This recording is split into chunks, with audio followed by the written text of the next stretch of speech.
영화 기생충을 필두로 한류 영화와 드라마가 세계를 석권하고 있는데요. 이제 한류 드라마의 어떤 점이 미드를 비롯한 서양 드라마와 다릅니까? 제가 이제 봉준호 감독의 기생충이라는 영화가 막 너무나 세계를 이제 막 석권을 하고 이렇게 해가지고 기생충을 보고 이제 분석을 해서 한국 에세이를 한번 써야 되겠다 해서 열심히 분석을 했어요. 보통 나오는 얘기들이 봉준호는 장르가 뭐냐 이거예요. 장르가 뭐냐. 이게 뭐 서스펜스냐, 유머냐, 그다음에 멜로냐, 뭐 그냥 이게 뭐냐 이거죠. 근데 굉장히 이게 섞여 있다는 거예요. 그게 우리가 지금까지 쭉 봐왔던 한국의 어떤 회통적인 정신 이런 부분들이 웃겼다가 겁났다가 막 굉장히 서스펜스 이게 막 다양하게 있단 말이죠. 이게 나중에는 그 사람들이 그냥 봉준호 장르라고 얘기하기로 했다는 거예요. 근데 거기에 보면 특색이 굉장히 한국인의 특색이 드러나는 것이 굉장히 사람들이 주연과 조연의 차이가 별로 없어요. 완벽한 선인과 악인의 구분이 별로 없고요.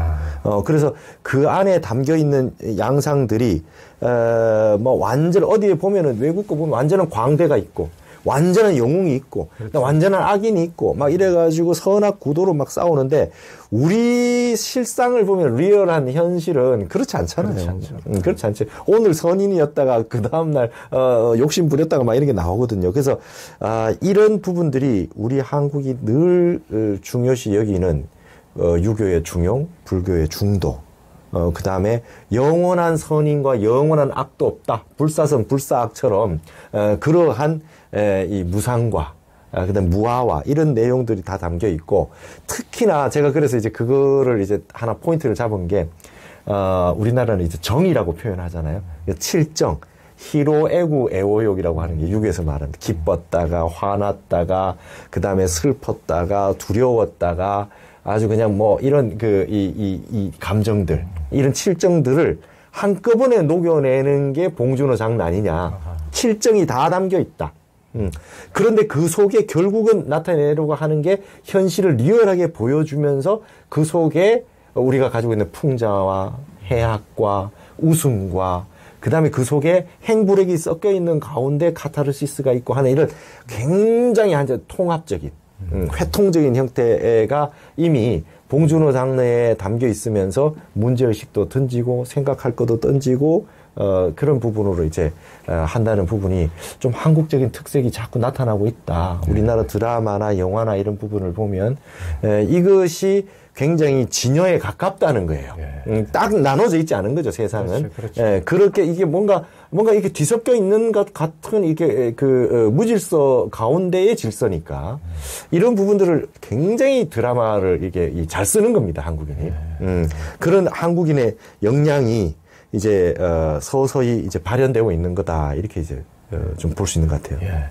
그러니까 미드 같은 거 보면은 이제 완전히 악인은 진짜 세상에 가장 악랄한 악인으로 이제 그려지고 이제 선인은 이제 또 영웅 많은 사람 한 사람이 구제해주고 이런 영웅이 이제 등장하는데 이제 한국에서는 이제 뭐 선한 사람도 뒷모습을 보면은 좀 구린 구석이 있고 좀 악해 보이는데 기생충도 보면은 누구야 저기 주연 송강호가 보면은 또 코믹하고 또 재밌고 또 그 참 인간적이고 이런 것이 또 다 이제 이렇게 있는 모습 그것이 우리 인간의 실상인데 그 모습인데 너무 선악 이분법적인 그것이 이제 서구의 어떤 드라마에는 그 사상도 이분법적이지만은 종교 사상도 이분법적이지만은 그게 또 이제 그게 딱 그래서 리얼리티 현실과는 좀 거리감이 있는 건데 한국은 진짜 리얼리티를 그대로 살려서 이제 그런 점들이 이제 지금에 와서는 굉장히 많은 공감을 받지 않는가 이런 생각이 드네요. 이제 나라 크기나 인구에 비해서 한국 스포츠의 저력이 대단한데요. 예, 저도 요즘 TV에서 가끔씩 그 손흥민 골장면만 모아주는 그 맨날 봐도 너무 재밌는데. 이제 그런 거라든가 저 야구 메이저리그에서 활약한 뭐 박찬호, 추신수, 뭐 유현진, 뭐 농구의 김연경, 피겨 여왕 김연아 등 뭐 엄청나죠.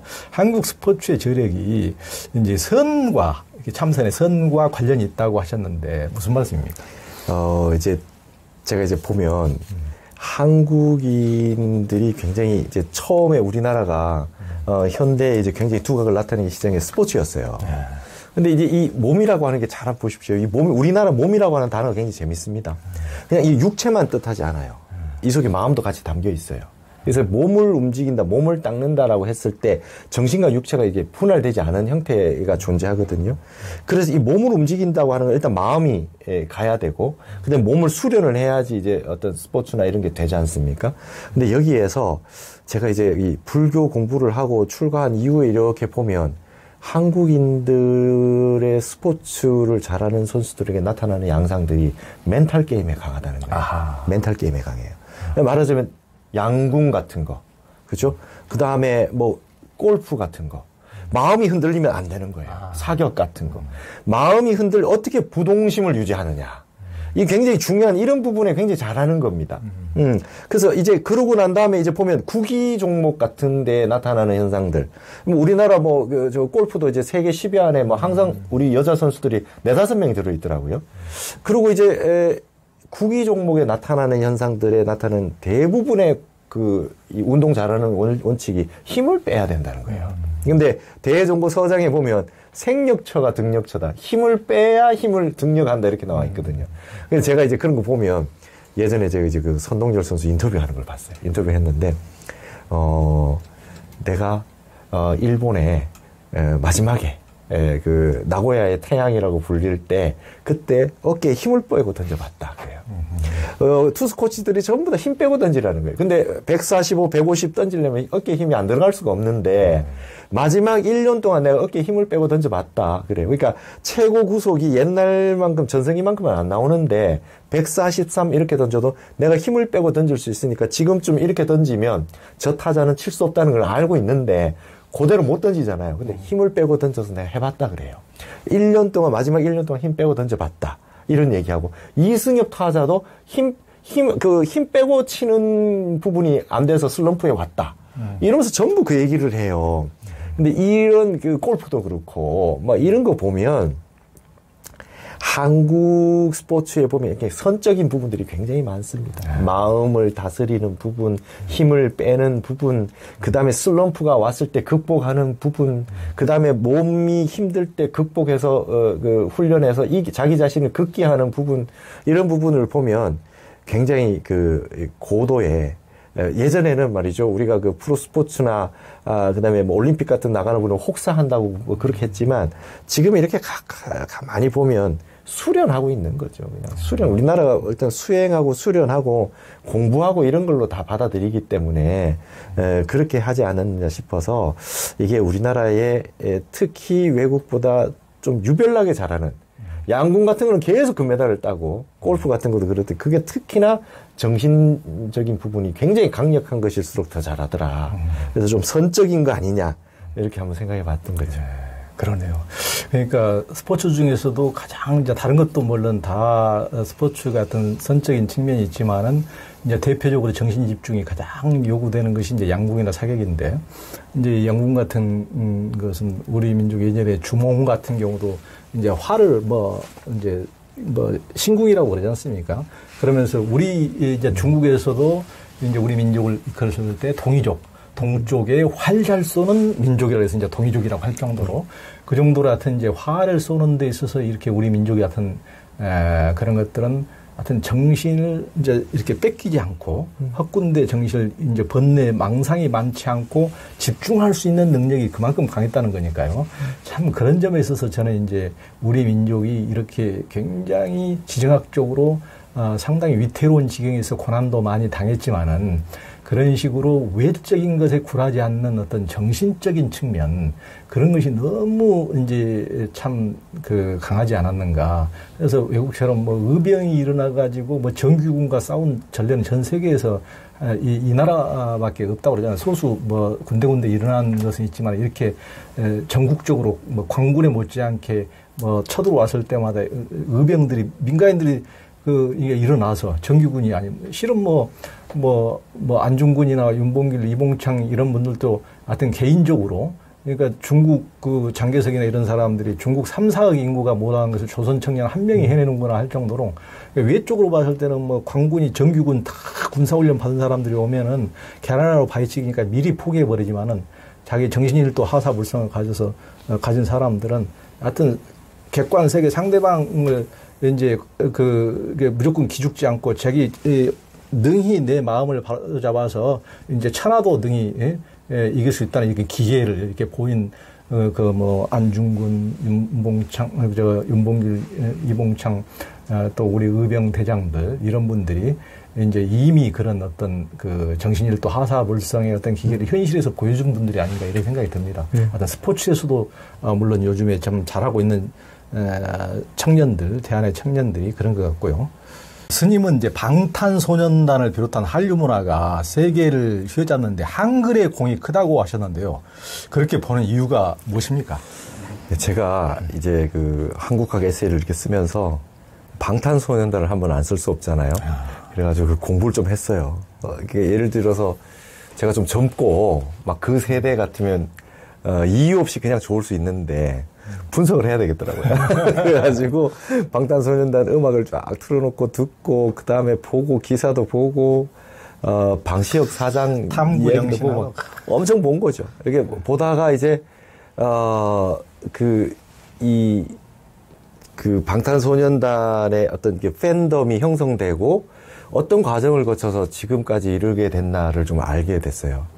근데 이 형태가 굉장히 참 이게 그냥 만들어낸다고 해서 되는 현상은 아니더라고요. 억지로 만들어낸다고 되는 현상이 아니고 그냥 뭔가 그냥 모든 조건이 한꺼번에 딱 맞으면서 팍 터진 것 같아요. 그리고 거기에 뭔가 우리적인 것들이 굉장히 많이 담겨 있었고, 그러니까 전 세계 이제 어머니들이 외국에 있는 아이들 그렇지 않습니까? 이렇게 그냥 햄버거만 먹고 TV만 보고 게임만 하고 막 이렇게 이런 친구들 많이 있는데, 밖에 나가서 친구들하고 노래를 하고 같이 율동을 하고 그렇게 하는데 굉장히 애들이 밝아지는 거죠. 내용이 아무도 나 자신을 사랑하는 걸 누구도 막을 수 없어. 대사가 이래요. 그러니까 굉장히 긍정적인 생각을 할 수 있게 만들어주는 가사들이 많이 있고, 그 다음에 정말 개별화되어 가고 있는 그런 이 지구촌이 아이들끼리 이제 서로 함께 율동하는 어떤 그런 속에서 동질감과 공감을 형성하고, 그 다음에 이렇게 열등의식 내지는 이렇게 비관적인 생각을 떨쳐내고 이렇게 할 수 있는 부분들이 있고, 방탄소년단 음악에 은근히 한복도 등장하고, 얼씨구, 이런 우리의 국악적인 부분, 한국적인 부분들이 곳곳에 이렇게 담겨 있어요. 그래서 그런 걸 보다가 이제 저도 이제 괜찮은 음악들이 이렇게 들리기 시작했어요. 근데 방탄소년단의 음악만 보는 것보다 외국에 나가서 공연을 했을 때 외국 사람들이 동일하게 노래하는 모습에서 굉장히 감동적이었어요. 원래 떼창 문화라고 하는 거는 한국의 대표적인 거거든요. 전 세계의 가수들이 한국에 왔다가 랩까지 떼창을 하는 걸 보고 그냥 외국인들은 그냥 완전히 놀라가지고, 우리 젊을 때 본조비라고 하는 이 가수들이 있었잖아요. 그들의 가장 높은 이 고음을 딴 데 가서는 요즘 늙어서 못 해요. 근데 한국에 와서 앵콜만 30분만 외쳐서 그걸 결국 하게 만들어요, 한국인들이. 그래놓고 노래는 우리가 해줄게. 몇 구절만 해줘. 이게 이제 한국인들의 그기고, 그 영상이 자기가 이제 고음이 안 올라가는 영상이 남는 거는 가수들에게, 세계적인 가수들에게 핸디캡인데, 그러지 않아요. 왜냐하면 한국에 올라가다 그냥 마이크 주면 다 하니까. 그래서 이런 어떤 어울림의 문화가 어마어마한데, 그게 이제 외국인들이 그렇게 한다는 거예요. 중요한 거는 한국어로 한다는 거죠. 그래서 아미라고 하는 방탄소년단의 팬층은 같이 성장해 간 거예요. 우리가 만들어 가는 거예요. 만들어 가고 우리가 이 만들어 가다가 이 아미가 아미 정음이라고 하는 게 있어요. 그러니까 이 아미 정음이라고 그걸 이제 아민 정음이라고 하는데 아미 플러스 훈민 정음이에요. 그래서 이 방탄소년단 음악이 나오면 모두 뛰어 그러면요 발음 기호가 붙어요. MODU 이렇게 해가지고 그래가지고 everybody jump 이렇게 이제 영어로 딱 표기가 나옵니다. 그러면 이 전 세계 사람들이 한국어 발음 기호로 읽기 시작했어요. 똑같이 한국어를 합니다. 네. 그리고 한국어를 배우기 시작해요. 이렇게 되는 현상이 일어나면서 한국어의 매력에 빠지기 시작했다는 거예요. 이 지금 외국 사람들이. 그러면서 이제 한국어를 우리가 예전 기억나시죠? 영어를 팝송도 듣고, 그렇죠. 중국어는 중국 영화 보고, 이러면서 이제 그 문화와 뭐를 배우고, 영문과 중문과를 가고, 거기 나라에 가보고, 그 다음에 이제 문화, 역사, 철학 이런 걸 공부를 하고, 그러면 자기는 그게 지한파 하듯이 나는 중국을 잘하는 사람이야, 뭐 미국을 잘하는 사람 이런 식으로 되듯이 전 세계가 이제 그런 과정 속에 있어요. 근데 한국어 발음에 속 시원하는 부분이 입성이 살아있어요. 한국어는. 그러니까 이제 예전에 우리 그 고등학교 때 배웠던 국술밥, 기역, 리얼, 비읍 이런 발음들 딱딱 끊어주면서 단전을 올리는 발음들이 있어요. 이 발음들이 한국에 있는데 이게 굉장히 사람의 그 스트레스를 해소시켜 줍니다.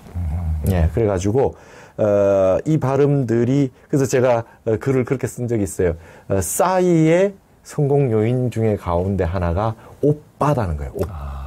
옵 하는 게 비읍이 입성이고, 옵 모아가지고, 오빠 할 때, 이렇게 팍 터뜨려주는 그런 그 사운드적인 형태. 그래서 외국인들이 굉장히 좋아해요. 오빠라는 단어를. 예. 성룡이 한국어를 잘하는데요. 형님이 안 된대요. 형님 이렇게 안 된대요. 그래서 모든 남자를 오빠라고 부른대요. 그러니까 이게 터져 나오는 발음이 중국어도 입성이 없어졌거든요. 그러니까 베트남이나 홍콩의 그 사람들이 굉장히 강한 이유가 입성이 살아있어요. 베트남 사람들 입성이 살아있어요. 홍콩, 베트남 이 사람들 쉽게 지지 않습니다. 입성이 단전을 올려주거든요. 일본에 입성이 없잖아요. 감사합니다가 안 되잖아요.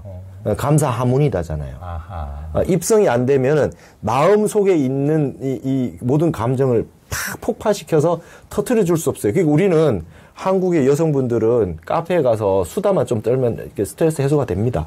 그러니까 이게 발음이나 이런 부분에 팍 터트릴 때 그게 이제 그런 부분에 이제 매력을 느낀 거예요. 이 외국 그 젊은이들이.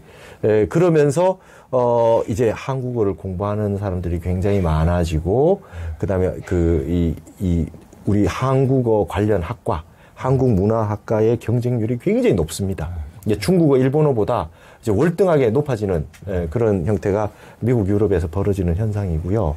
이제 이렇게 되면 앞으로 조만간에 그 일본에 대해서 몰랐던 전 세계 젊은이들이 이제 일본을 파악하기 시작했어요. 한국을 식민지를 이렇게 못되게 했구나. 그래가지고 뭐 이게 댓글이 달리는 거 보면 이제 한국을 수호해요. 이 친구들이 막 이렇게 중국하고 이번에 뭐 동계올림픽 할 때 중국이 그 심판 판정에 저거 하고 보면 외국인들이 쫙 항의를 합니다. 그런 식의 어떤 형태가 돼서 이게 어떻게 보면 문화로서 어떤 그 사람들의 마음을 이제 샀다. 그리고 제가 굉장히 재미난 걸 봤어요. 대만의 어떤 프로그램인데 한국 드라마가 흥행하는 요소가 어디에 있느냐? 발음에 있다는 거예요.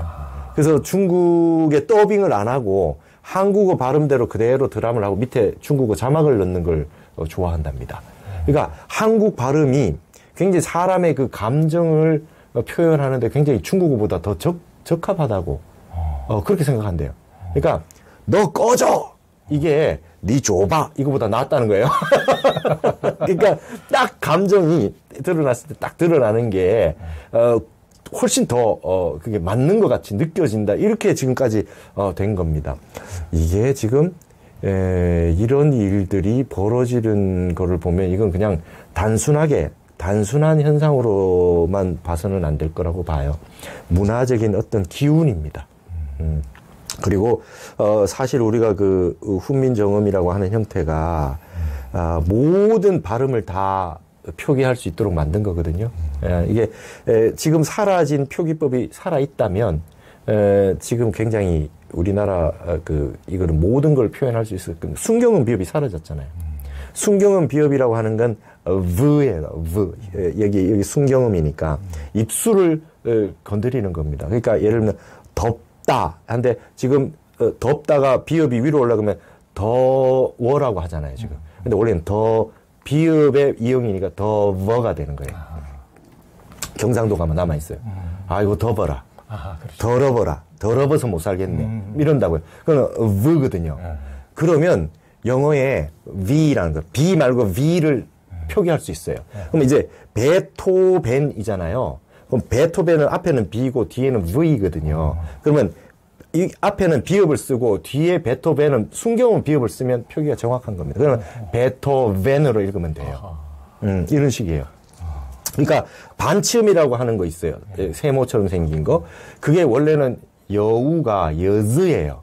그러니까 지읒이나 치읒 이런 걸로 표현이 돼. 그러면 영어의 Z, G를 표현할 수 있어요. 그러니까 그 Z 이렇게 하는 표현을 할 수 있습니다. 그러니까 우리가 그냥 J로서의 지읒 말고 Z 이렇게 발음 나는 거, 그런 거 이게 여즈예요. 여즈가 이제 그게 시옷으로 되면 여시 같은 놈, 뭐 이렇게 나오잖아요. 여시라고 하는 게 시옷이 남아있는 게 반치음이거든요. 아레아가 있으면 아레아가 아와 오의 중간 발음이란 말이죠. 그러면 우리 외국어 가운데 정확한 발음이 이제 이 삭가처럼 생긴 거, 그렇게 중간 발음이잖아요. 그런 걸 다 반치음으로 아레아로 표기를 할 수 있어요. 그러니까 지금 뭐 우리는 전부 아레아라 그래가지고, 하잡고, 뭐 하삽고 이랬는데, 제주도에 남아있잖아요. 제주도에 보니까 이게 혼조 옵소에 그러더니 오에 더 가깝더만요. 예, 제주도 방언에 남아있거든요. 그거를 쓸 수 있었다면 전 세계 발음을 다 표기할 수 있는 겁니다. 모든 발음을. 이게 한국어의 어떤 위대한 형태가 있었던 거죠. 그게 이제 훈민정음을 만들 때 이 세상의 모든 발음을 다 정확하게 하고, 한자로는 이게 표기가 안 된다는 거예요. 우리 발음이. 그래서 만들어낸 게 훈민정음인데, 전 세계에서 글자를 만든 사람을 안다는 유일한 나라가 한국이에요. 글자를 누가 만들었는지 안다는 거예요. 근데 이게 지금 전 세계 다른 나라에서도, 이 우리나라 한글 가지고 자기 나라 발음 표기를 하는 나라들이 많이 생기고 있습니다. 그래서, 우리가 이제 조만간, 이제 우리가, 이 휴심정 유튜브가 있잖아요. 이 화면이 올라가지 않습니까? 앞으로 10년. 아무리 늦어도 20년 안에 밑에 외국인들이 자기네들이 영어 자막 달 날이 온다. 한국어 공부해서 저는 이거 확신합니다. 한국어 공부해서 우리나라 이 한국어가 전 세계의 제2 외국어로 반드시 공부하는 날이 올 거고, 우리나라 문화, 사상, 전통 이런 것들에 대한 이해를 그들이 한국어 공부해서 그네들의 언어로 밑에 이제 자막 나오는 그런 시대가 반드시 올 거다. 그런 어떤 그 시발점 되는 어떤 그 포인트가 BTS였던 것 같아요. 좀 그런 의미로서 저는 더 그 이전에도 한류 스타들이 많았고 K-팝의 대가들이 많았지만, 이런 현상, 한국어를 본격적으로 그이들이 공부를 해서 적극적으로 따라서 공부를 하면서 한다는 형태는 굉장히 그 방탄소년단부터였던 것 같고, 저는 거기에 조금 주목을 했죠. 네. 하여튼 스님은 진짜 언어학자만큼 이렇게 통쾌하게 이렇게 설명해 주시니까 참 대단하십니다. 그러니까 일본어 같은 걸로 이제 발음이 안 되는 게 너무 많다. 종성이 발음이 안 되니까. 뭐 그랬습니다. 뭐 그랬으문이다. 뭐 해가지고 보통 이제 그래서 아까 이제 그런 그 입성이 우리의 그 단전을 울려준다고 그러는데, 일본이 보통은 이제 그 혼내를 알 수가 없다. 혼내를 다 감춘다. 언어 습관도 그렇게 이제 발음하고 연관이 되는 것 같아요. 발음이 제일 이렇게 내장을 울려주는 역할을 하는데, 그 깊숙한 이렇게 속을 이제 반영을 못 해주니까, 일본인의 발음 속에서. 그래서 일본인들에게 특히 심리적으로, 정신적으로 문제가 있는 사람이 너무 많다고, 최근에 이제 우리 휴심정에 하는 홍성남 신부님도 일본 신부님들하고 이렇게 같이 얘기를 하다 보면은, 일본에서 그렇게 가슴이 답답해서 이렇게 정신적인 문제를 가진 사람들이 너무 많다. 이렇게 이제 속을 이렇게 그냥 얘기를 해야 되는데, 한국인들은 그냥 쉽게 이렇게 수다를 떠는 것도 너무나 이제 그냥 드러내질 않고 꽁꽁 이제 묻어두니까, 이제 우리는 이제 언어 습관부터 이렇게 안에를 이제 통쾌하게 이렇게 내보내고 세상의 거의 모든 것들을 이렇게 발음할 수 있으니까 영어 발음만 해도 발음 기호가 없으면 그걸 발음을 못 하잖아요. 그 자체로 그 발음 기호로 다 달아줘야 발음하지. 그것만 가지고는 제대로 이제 우리가 영어 사전 발음 기호 없으면은 제대로 이것이 어떻게 발음이 되는지 잘 알 수 없는 우리 말처럼 이렇게 소리가 그대로 전달되는 언어가 참 드물고 그래서 하여튼 이제 방탄소년단의 이렇게 드라마가 이렇게 이제 한류가 전 세계인들이 이렇게 이제 잘 이제 한류를 이렇게 활용하고 이렇게 한글도 공부하고 있으니까 얼마나 이제 좋은지. 그래서 이제 스님께서도 말씀해 주셨지만은 제 숙제는 이제 한국의 같은 이제 그런 드라마와 노래뿐만 아니고 한국의 어떤 이런 고준한 정신세계, 이게 휴심정의 이런 내용도 좀 외국인들이 이렇게 진짜 한글을 통해서 이렇게 습득할 수 있는 날을 저도 가장 학수고대합니다. 그래서 제가 뭐 스님하고 농담 삼아서 우리는 그 스님 같으시 이렇게 훌륭하신 분들도 정말 무주상 보시로 지금 무료로 와서 다 이렇게 출연해 주시고 우리는 이제 광고도 안 하고 수입도 제로지만은 들어가는 돈도 그냥 제로고 이렇게 이제 하는데 그 이제 누군가가 진짜 영어나 이런 외국어로 자막을 달아주면은 그런 진짜 무주상 보시자가 나오고 정말 좀 재능 기부가 이렇게 해주시면은 정말 한국에 이렇게 그 높은 정신 세계를 외국인들하고 같이 나눌 수 있으면 정말 좋겠다 그런 꿈을 가지고 있습니다.